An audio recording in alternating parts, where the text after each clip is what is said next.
Alamin natin ang detalye mula kay RS number 28. Raymond at Paas, please come in. Raymond.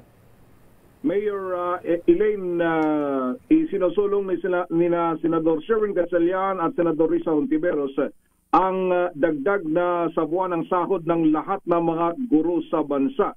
Iti kasunod ng magkaiwalay nilang panukalang batas. Dito kay Senador Sherwin Gatchalian, yung Teacher Salary Increase Act, ang gusto niyang maidagdag ay 20,000 pesos sa buwan ng sahod ng mga guro. Samantalang doon kay Senador Risa Hontiveros sa panukalan niyang dagdag sahod for public basic education teachers and employees ay 15,000 pesos naman ang madadagdag. Ibibigay ito sa tatlong tranche, 6,000 sa unang taon, 5,000 sa ikalawang taon at 4,000 sa ikatlong taon. Kapwa naniniwala sina Gatchalian at Hontiveros na dapat lang na itaas ang kalidad ng pamumuhay ng ating mga guro dahil sila ang tinatawag na sandigan ng tagumpay ng bawat mag-aaral.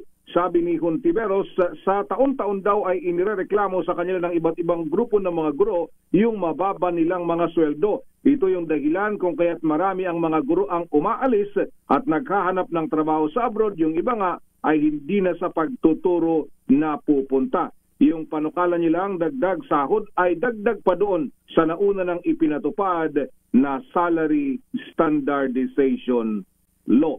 Dahil ilan sa mga guro na ating nakakausap, Mayor naman at Elaine, ang kanilang target man lamang sana ay 50,000, yung binanggit nyo kanina, 50,000 yung entry level para sa lahat ng ating mga guro sa mga public schools. Raymond, magkano ang entry level ikaw ay nagturo sa sa San Esteban Elementary School? Ayan. St. Agnes, Mayor. St. Agnes ba? Akala ko San Esteban Elementary School. Inaantay ko mag-react sila kay Raymond eh. St. Agnes pala. Magkano nung nagtuturo ka, Lahay? Ayan, magkano ang entry level sa teacher noon? 6,000. 6,000. 1950 ito, ano? Anong year ito? Grabe naman yung katagalan ng Lakay. 1975. Ayan. 6,000. Hindi mabanggit nila kay Raymond yung taon eh. Ayan. Alam po yung sa mga hindi nakakalam na dati pong teacher itong si Raymond eh. Kaya lang napagod sa kagawa ng lesson plan. Ayan. Pagkatapos, ikaw ba naman reporter ka na, magle-lesson plan ka pa? Probinsya pa ito. Ilang bundok yung tatawrin niya bago makarating sa eskwelahan. Ayan. Naalala ko yung kamag-anak ko yung teacher noon sa liblib na barangay sa Pinili, Ilocos Norte. Naglalakad pala kay? Taga barangay Puritac siya. Dadaan pa ng bundok. Ay, grabe. Pupunta dun sa barangay Kapuriktan. Ayan, layo-layo nun. Kaya pagka Lunes ang linggo pa lamang yan, ayan, bumibiyahe na. Ayan, para hindi siya malate ng Grabe naman yung sakripisyo na yun. Naglalakad yan, pupunta dun sa barangay Kapuriktan o kaya Bikbika, gano'n. Pagkatapos doon na matutulog, ayan, linggo pa lang, para Lunes, ready na siya. Ayan, wala pang tricycle noon eh. Sa amin, Mayor, dati meron kaming barangay sa eskwelahan na magsimula kang maglakad ng madaling araw, makarating ka sa bayan ng bago dumilim ng gabi. Talaga. May ganong kalayo. Ayan, natama, ganun nga.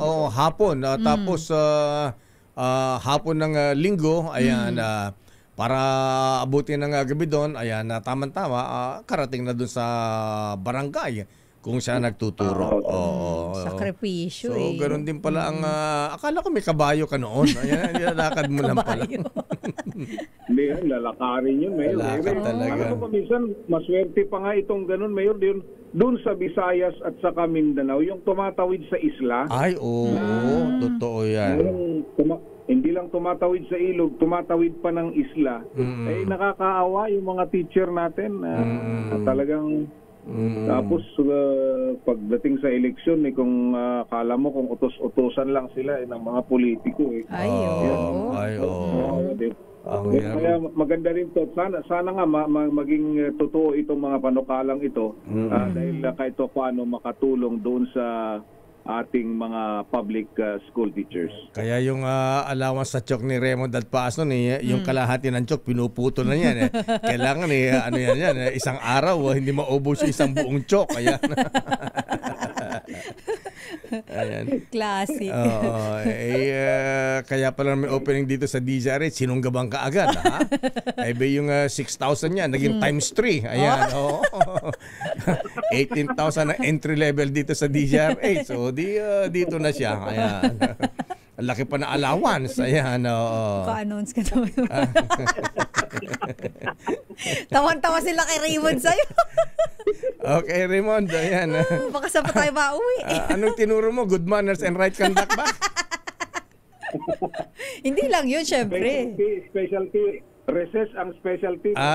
Recess. History. Ayan. Okay nga, Rod. Teacher Raymond Dalpaas. Teka muna. Ayan, kumusta ang leadership ng Senado, ha? Hindi kaya sumakit ang ulo ni Senate President Chis Escudero nito? Baka di niya maawat dahil dahil sa kagustuhan niya maging manatiling Senate President. Abay para makuha ang boto ng mga pro Duterte. Ayan, abay binigyan ng magandang chairmanship ang Senator Marcoleta. Ayan, Senate Blue Ribbon Committee, napaka-powerful niyan, ha? Ayan, abay di kaya magulat ang Saints in Malacanang niyan, ha? Baka mamaya ang mga cabinet members, mga ano dyan, dumaan dito kay Marcoleta. Alam mo naman ang Congressman Marcoleta, Senator Marcoleta, ha? Ang lupit niyan. Yun na nga, yung pinag-uusapan dito. Pero wala pa naman kasing formality. Wala pa. Mayor, bagamat in-announce na kahapon ni Senator Jinggoy yung ilang mga committees. Pero siyempre, pagbobotohan pa rin yan. At bagamat kumbaga yung iba doon mukhang ganun na nga daw.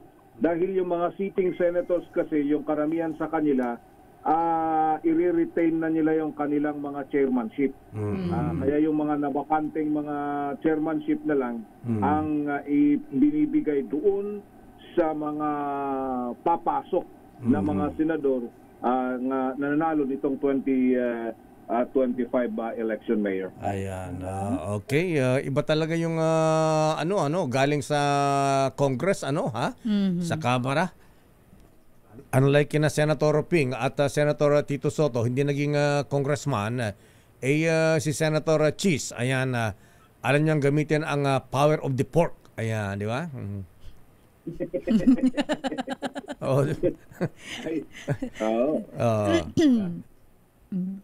Natuto doon sa sistema sa House. Ayan. Okay nga, Rod. Maraming salamat, Raymond. Ayun, pero ito, sabi naman niya, sabi nitong pinakauling news release ni Senate President Chis Escudero, dodoblehin daw nila yung kanilang trabaho at para dumami pa yung mga panukalang batas na kanilang maaaprobahan. Ito si RH28, Raymond Dalpaas para sa DZRH, una sa Pilipinas, una sa Pilipino. Dami.